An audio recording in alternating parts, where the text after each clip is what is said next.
नमस्कार, good morning. मैं हूं आपके साथ ज्योत्सना बेदी। टाइम्स नाउ नव भारत के मॉर्निंग बुलेटिन न्यूज उदय में आपका स्वागत है। बुलेटिन में हम आपको देश दुनिया की तमाम बड़ी खबरों से रूबरू करवाएंगे, लेकिन सबसे पहले 5 मिनट में 25 बड़ी खबरों पर नजर डालते हैं।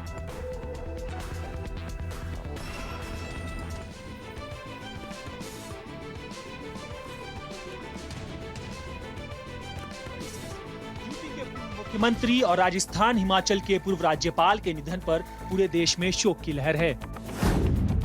89 साल के कल्याण सिंह पिछले 1.5 महीने से लखनऊ स्थित SGPGI अस्पताल में भर्ती थे। 1 महीने पहले सांस लेने में तकलीफ होने के बाद उन्हें ऑक्सीजन सपोर्ट पर रखा गया था। बीती रात कल्याण सिंह ने अस्पताल में अंतिम सांस ली। कल्याण सिंह के निधन पर प्रधानमंत्री नरेंद्र मोदी ने जताया शोक। लिखा, भारतीय संस्कृति की तरफ कल्याण सिंह के योगदान के लिए आने वाली पीढ़ियां उनकी आभारी रहेंगी। भारत की संस्कृति और सदियों से चली आ रही परंपरा पर कल्याण सिंह का बहुत गहरा भरोसा था। मुख्यमंत्री योगी आदित्यनाथ ने कल्याण सिंह के निधन पर शोक व्यक्त करते हुए प्रदेश में 3 दिन के राजकीय शोक और 23 अगस्त को सार्वजनिक अवकाश की घोषणा की है।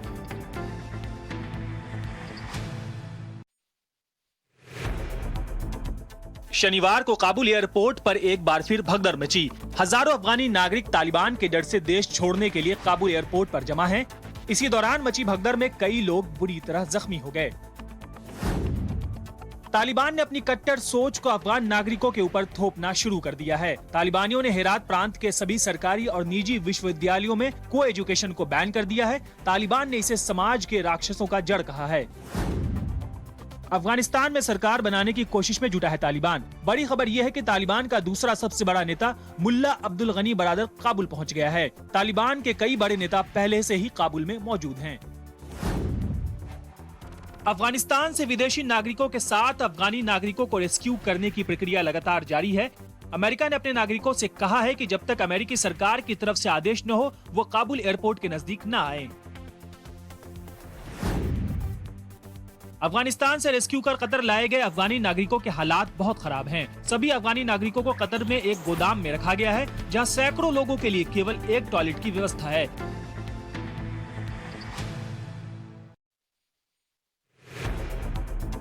महबूबा मुफ्ती ने केंद्र सरकार को खुली धमकी दी है। महबूबा ने कहा कि हमसे लिया हुआ नहीं लौटाया तो कश्मीर का हाल भी अफगानिस्तान जैसा होगा। बीजेपी ने इसे देश तोड़ने वाला बयान बताया है। सीएम नीतीश कुमार के नेतृत्व में पीएम मोदी से मिलने दिल्ली आएगा 10 दलों का प्रतिनिधिमंडल। 23 अगस्त को ये दल पीएम से मुलाकात करेगा। मुलाकात के दौरान पीएम के सामने जातिगत जनगणना कराने की मांग रखी जाएगी। मिशन उत्तराखंड पर पहुंचे जेपी नड्डा ने सैनिक सम्मान समारोह में शिरकत की। जेपी नड्डा ने कहा कि मोदी के नेतृत्व में देश सुरक्षित है। साथ ही उन्होंने कहा कि केंद्र सरकार ने रक्षा बजट बढ़ा दिया है। वित्त मंत्री निर्मला सीतारमण ने लखनऊ से मिशन शक्ति 3.0 का आगाज किया। इस दौरान वित्त मंत्री ने 75 महिलाओं को सम्मानित भी किया। कोरोना काल में उत्कृष्ट काम करने वाली चिकित्सकों, स्वास्थ्य कर्मियों को मिशन शक्ति 3.0 के तहत सम्मानित किया गया। आरजेडी के अंदर चल रहा आंतरिक विवाद गहराता जा रहा है। शनिवार को अपने विरोधियों पर निशाना साधते हुए तेज प्रताप यादव ने कहा कि चाहे जितना षड्यंत्र रचो, कृष्ण अर्जुन की ये जोड़ी को तोड़ नहीं पाओगे। छात्र राजद के अध्यक्ष को पद से हटाए जाने के बाद यह विवाद शुरू हुआ है। डीजीसीआई की तरफ से इमरजेंसी इस्तेमाल की मंजूरी मिलने के बाद कोरोना वैक्सीन बनाने वाली कंपनी ज़ाइकोव डी ने कहा है कि सितंबर 2021 के दूसरे हफ्ते से उसकी वैक्सीन देश में मिलनी शुरू हो जाएगी। कीमत की घोषणा 2 हफ्ते के भीतर कर दी जाएगी। रेलवे में कॉन्ट्रैक्ट पदों पर निकली भर्तियां, सीधे इंटरव्यू से होगा चयन। सीनियर टेक्निकल असिस्टेंट के 7 और जूनियर टेक्निकल असिस्टेंट के 7 रिक्त पदों पर उम्मीदवारों की भर्ती की जाएगी। उम्मीदवारों को उनके पद के अनुसार से 35,000 और 30,000 रुपए की मासिक वेतन पर नौकरी दी जाएगी।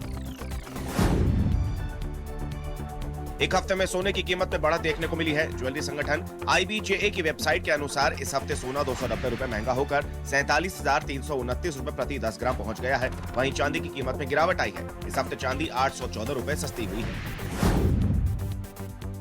केंद्र सरकार देश में सोलर रूफटॉप योजना चला रही है। योजना के तहत लाभार्थी को सोलर पैनल लगाने में सब्सिडी दी जाती है। मध्य प्रदेश में लोगों को योजना के बारे में जानकारी देने के लिए 23 और 24 अगस्त को सोलर रूफटॉप की जन जागृति के लिए अमृत महोत्सव मनाने का फैसला लिया गया है। इस दौरान लोगों को सब्सिडी का फायदा भी दिया जाएगा।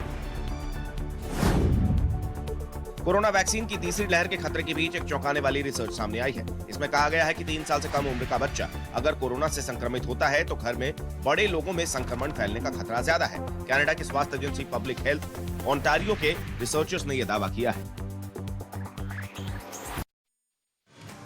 भूकंप की त्रासदी झेल रहे हैती में हालात अब भी भयावह हैं। यूएन डिप्टी चीफ के नेतृत्व में संयुक्त राष्ट्र का एक दल शनिवार को हैती पहुंचा।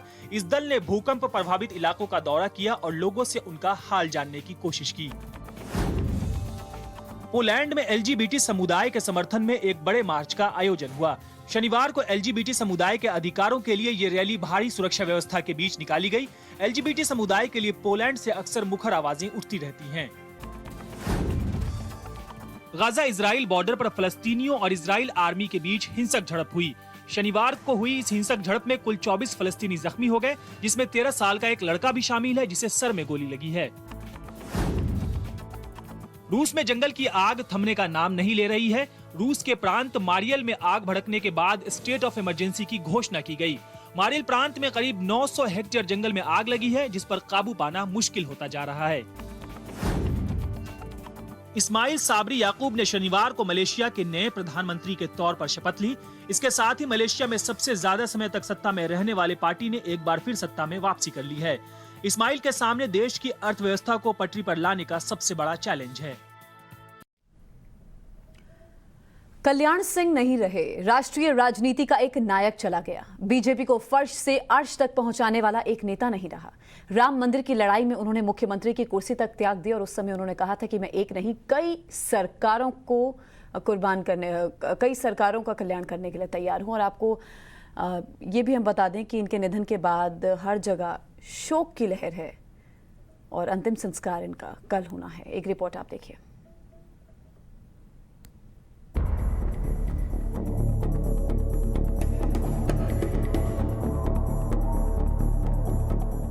कल्याण सिंह, भारतीय राजनीति का एक युग।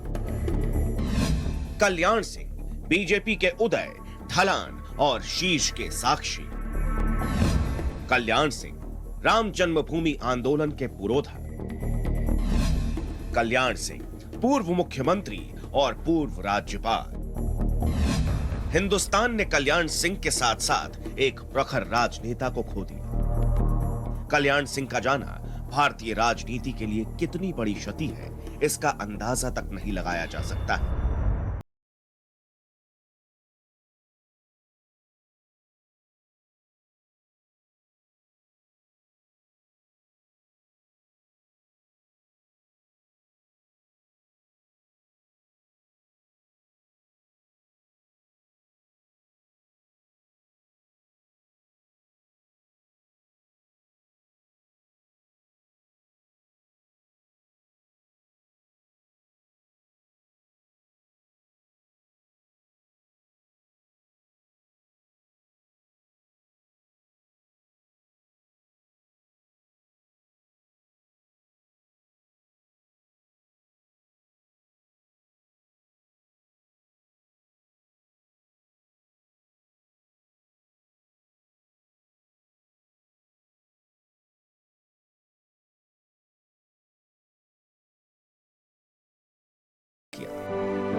और एक लंबे समय तक ये रिक्तता को भर पाना मुझे संभव नहीं लगता है।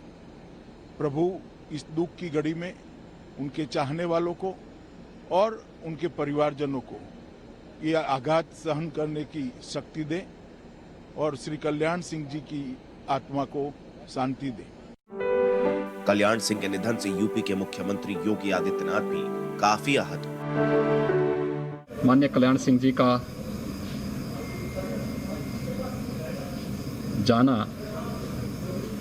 न केवल समाज का, भारतीय राजनीति का, अपितु भारतीय जनता पार्टी परिवार की भी अपूरणीय क्षति है।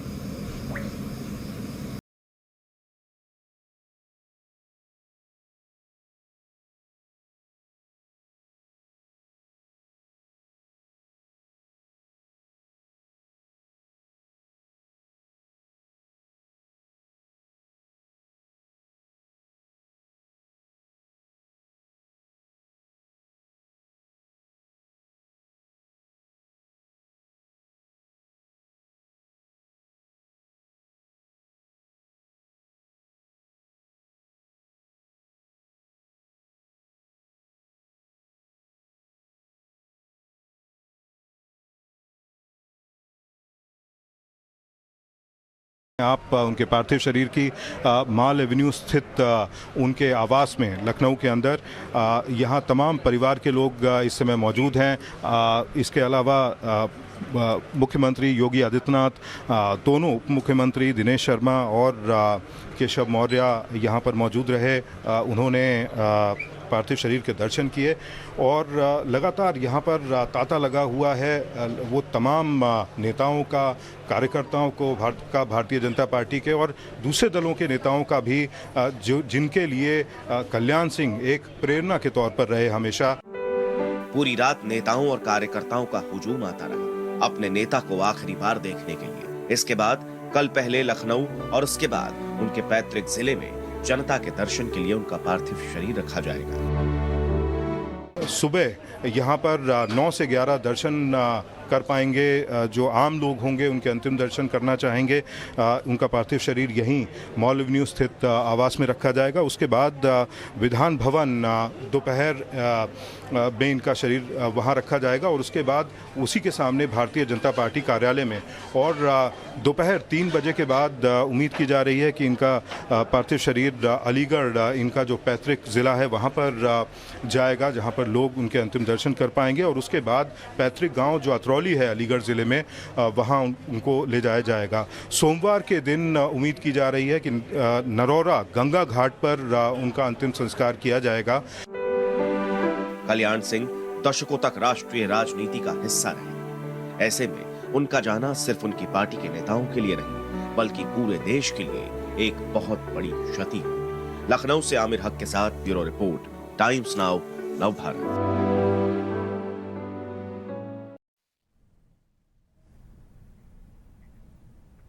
और अब चलिए बुलेटिन में आगे बढ़ते हुए तमाम राज्यों की खबरें आपके सामने रखते हैं। 1 मिनट में आपके राज्य की खबर। यूपी विधानसभा चुनाव को लेकर बीजेपी ने कमर कस ली है। 23 अगस्त से यूपी में बीजेपी बूथ विजय अभियान चलाएगी। बीजेपी के राष्ट्रीय अध्यक्ष जेपी नड्डा वर्चुअल कार्यक्रम का उद्घाटन करेंगे। ग्रेटर नोएडा से इसकी शुरुआत होगी। नड्डा वर्चुअली प्रदेश के सभी शक्ति केंद्रों पर मौजूद पार्टी कार्यकर्ताओं को संबोधित करेंगे और उन्हें चुनाव में जीत हासिल करने का मंत्र देंगे। बूथ विजय अभियान के जरिए बीजेपी अपने बूथ स्तर के कार्यकर्ताओं को आम लोगों के बीच जाकर सरकार की उपलब्धियों को पहुंचाने के टिप्स देगी। कार्यक्रम में सीएम योगी और डिप्टी सीएम केशव प्रसाद मौर्य भी मौजूद रहेंगे।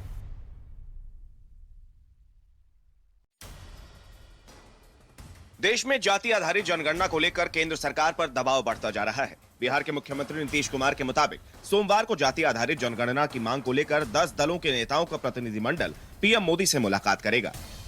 नीतीश के मुताबिक सब लोगों की इच्छा है कि एक बार जातीय जनगणना देश में जरूर हो। हम केंद्र से अनुरोध करेंगे कि फैसला लेने का अधिकार उनके पास है। उम्मीद है कि सकारात्मक बातचीत होगी। पीएम से मिलने वालों में आरजेडी की ओर से तेजस्वी यादव, कांग्रेस से अजीत शर्मा, हिंदुस्तान अवाम मोर्चा के मुखिया जीतन मांझी भी शामिल होंगे। जाति आधारित जनगणना के पक्ष में केंद्र सरकार नहीं है। जम्मू कश्मीर की पूर्व मुख्यमंत्री महबूबा मुफ्ती ने तालिबान के बहाने केंद्र सरकार पर निशाना साधा है। उन्होंने केंद्र सरकार से जम्मू कश्मीर के लोगों से बातचीत शुरू करने की अपील की। इसके साथ ही जम्मू कश्मीर का विशेष राज्य का दर्जा दोबारा बहाल करने की मांग की है। मुफ्ती ने कहा, तालिबान ने अमेरिका को भागने पर मजबूर किया। हमारे सब्र का इम्तिहान मत लो। जिस दिन सब्र का इम्तिहान टूटेगा आप भी नहीं रहोगे, मिट जाओगे। अगर केंद्र सरकार जम्मू कश्मीर में शांति सुनिश्चित करना चाहती है तो उसे आर्टिकल 370 बहाल करना होगा और बातचीत के जरिए कश्मीर के मसले हल करने होंगे। कुलगाम में सभा को संबोधित करते हुए महबूबा मुफ्ती ने कहा, अफगानिस्तान में तालिबान ने अमेरिका को भागने के लिए मजबूर किया, लेकिन तालिबान के बर्ताव पर पूरी दुनिया की नजर है। मैं तालिबान से अपील करती हूं कि वो कोई ऐसा काम न करें जो दुनिया को उनके खिलाफ जाने के लिए मजबूर करे। महबूबा के बयान पर बीजेपी ने कड़ा पलटवार किया है। वित्त मंत्री निर्मला सीतारमण ने कहा कि पूर्व मुख्यमंत्री को इस समय इस तरह का बयान देने से बचना चाहिए। जम्मू कश्मीर हमेशा से भारत का हिस्सा है और रहेगा। उधर जम्मू कश्मीर बीजेपी के प्रदेश अध्यक्ष रविंद्र रैना ने कहा कि भारत मजबूत राष्ट्र है। हमारे पीएम नरेंद्र मोदी हैं, न कि जो बाइडन। हम सभी आतंकवादियों को खत्म कर देंगे। महबूबा ने जम्मू कश्मीर के देशभक्त लोगों का अपमान किया है। महबूबा मुफ्ती कश्मीर में तालिबान राज चाहती हैं, लेकिन हमारी सरकार सभी आतंकियों का सफाया कर देगी। चीन की चालबाजी से निपटने को लेकर भारत पूरी तरह तैयार है। पूर्वी सिक्किम में सेना के जवान हाई अलर्ट पर हैं। भारतीय सेना के जवानों ने सीमा के सभी मोर्चों पर बोफोर्स तोपों को तैनात किया है ताकि खतरे की किसी भी स्थिति में दुश्मनों पर प्रहार किया जा सके।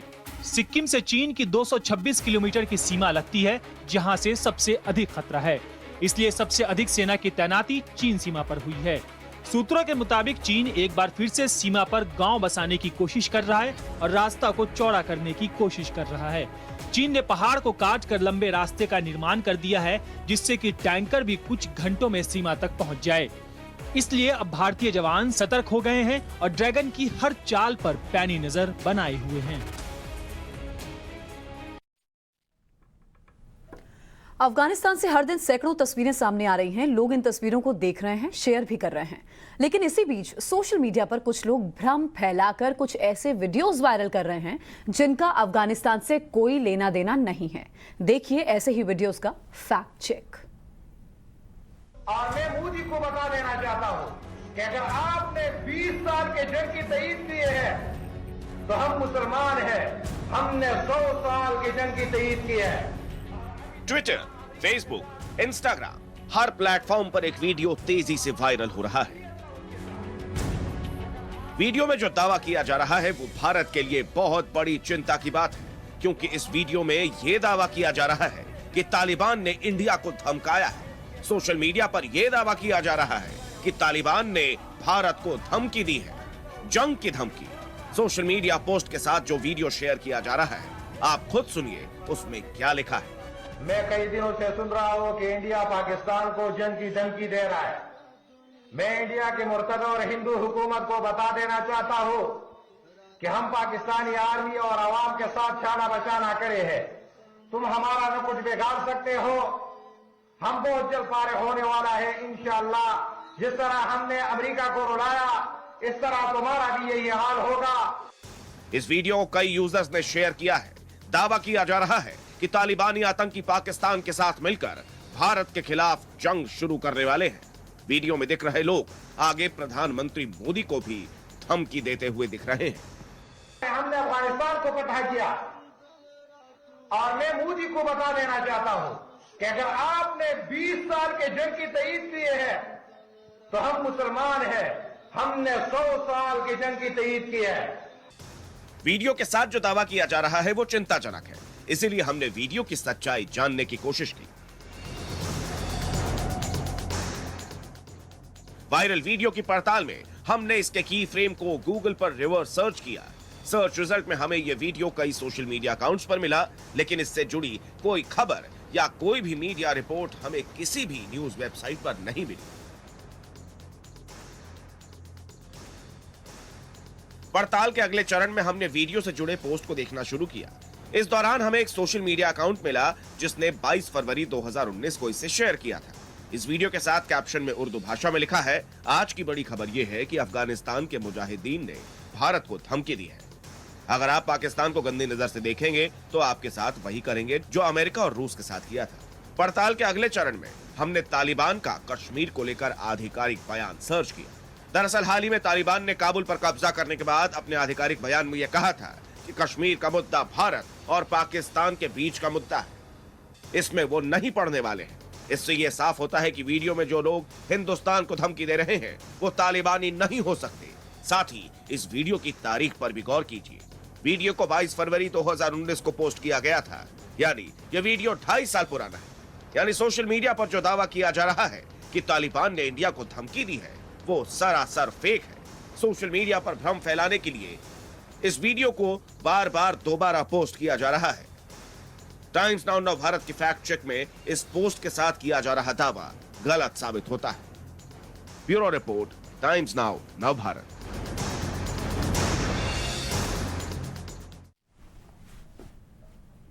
और अब सोशल मीडिया पर वायरल एक और वीडियो का फैक्ट चेक हम आपको दिखाते हैं। अफगानिस्तान में तालिबान के कब्जे के बाद वहां की महिलाओं और बच्चों से लेकर पूरी दुनिया परेशान है। ऐसे मौके पर एक वीडियो सोशल मीडिया पर वायरल हो रहा है जिसमें अफगानिस्तान में महिलाओं के साथ अत्याचार दिखाया जा रहा है। इस वायरल वीडियो का सच क्या है, पूरी पड़ताल आप देखिए।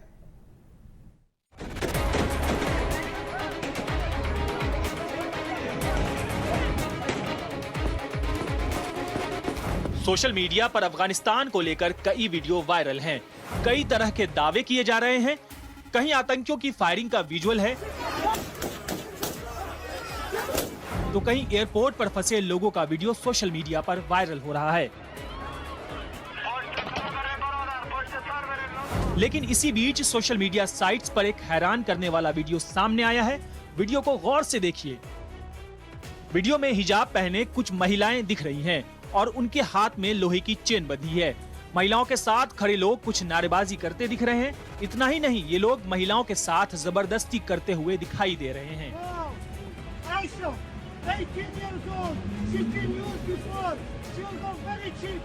महिलाओं को सड़क पर बैठा दिया गया है और साथ में खड़ा शख्स लाउड स्पीकर से अनाउंसमेंट कर रहा है। इसी बीच एक महिला को उठाकर दो लोग कहीं ले जाते हैं।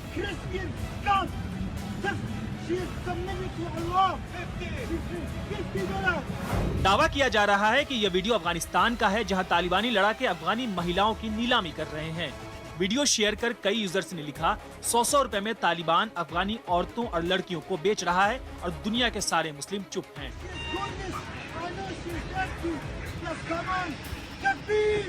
इस वीडियो को सोशल मीडिया पर काफी लोगों ने अभी तक शेयर किया है। क्योंकि वीडियो में जो दावा किया जा रहा है वो वाकई बहुत बड़ा और चिंताजनक है, इसलिए वीडियो की पड़ताल जरूरी है। वायरल वीडियो का सच जानने के लिए हमने इसकी की फ्रेम को गूगल पर रिवर्स सर्च किया। सर्च रिजल्ट में हमें वीडियो से जुड़ी खबर एक अंग्रेजी वेबसाइट पर मिली। इस अंतर्राष्ट्रीय न्यूज वेबसाइट के मुताबिक ये वीडियो लंदन का है, जहां इराक और सीरिया से ताल्लुक रखने वाले कुर्द प्रदर्शनकारियों ने नुक्कड़ नाटक के जरिए सीरिया और इराक में इस्लामिक स्टेट के जरिए महिलाओं पर किए जा रहे अत्याचार को दर्शाया था।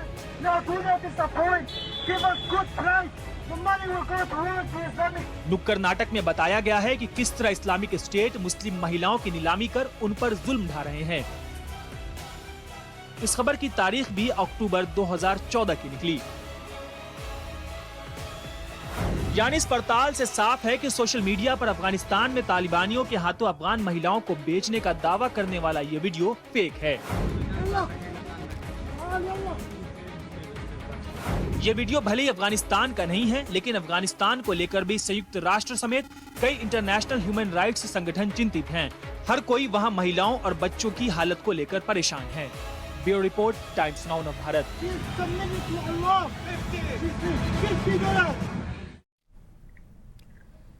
और अब आपको वो खबरें दिखाते हैं जो आपके काम की, आपके अपनों के काम की खबर है।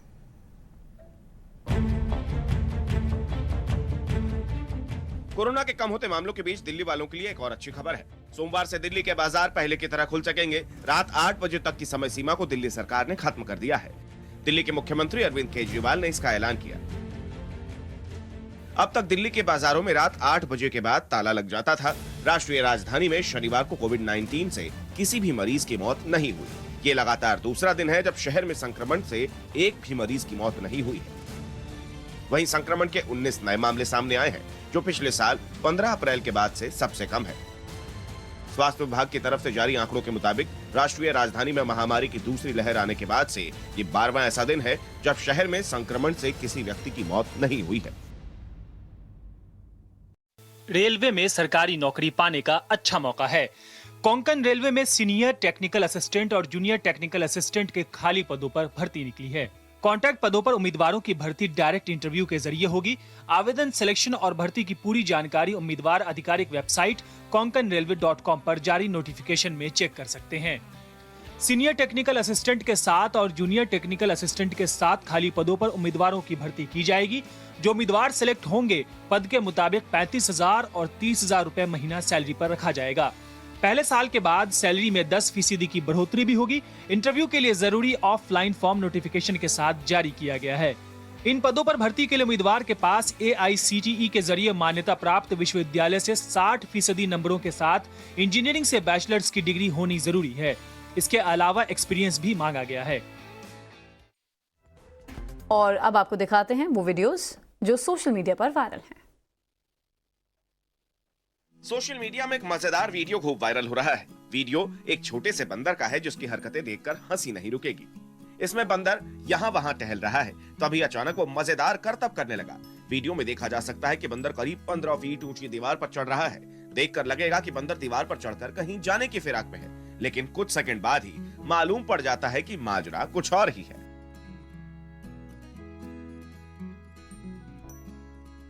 करीब 15 सेकंड के वीडियो में एक छोटा बंदर ऊंची दीवार के पास नजर आ रहा है। दीवार पर प्लास्टर है और बंदर इसी दीवार पर चढ़ने की कोशिश करता नजर आता है। वीडियो में देखा जा सकता है कि पहली कोशिश में वो नाकाम हो जाता है।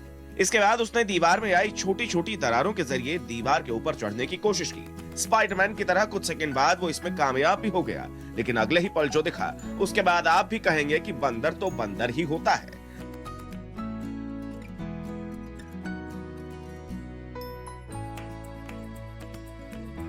दरअसल इतनी मेहनत से दीवार पर चढ़ने के बाद बंदर कुछ सेकंड ऊपर रहा और दोबारा नीचे कूद गया।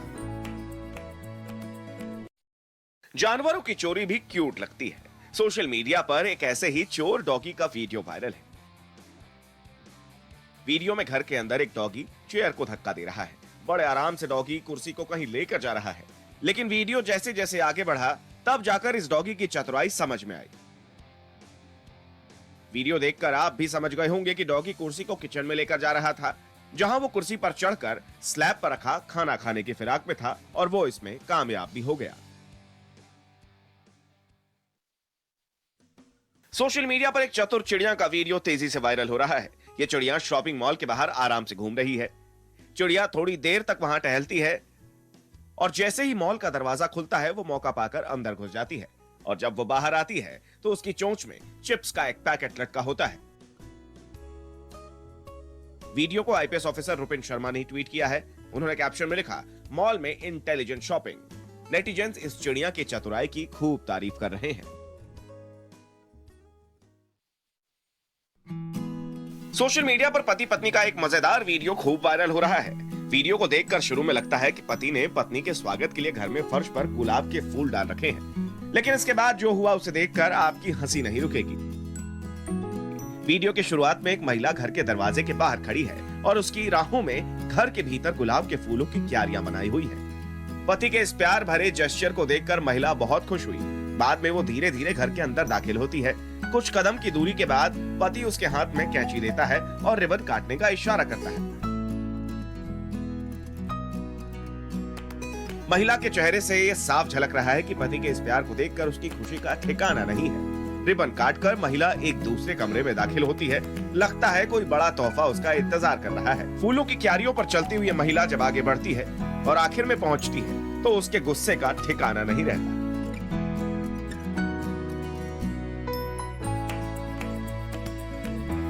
इस मजेदार वीडियो के आखिर में नजर आता है कि पति ने महिला के लिए जो तोहफा तैयार रखा था वो कुछ और नहीं बल्कि रसोई घर था और उसमें धोने के लिए रखे बर्तन। महिला ये देखकर गुस्से में आकर कमरे से बाहर निकल गई।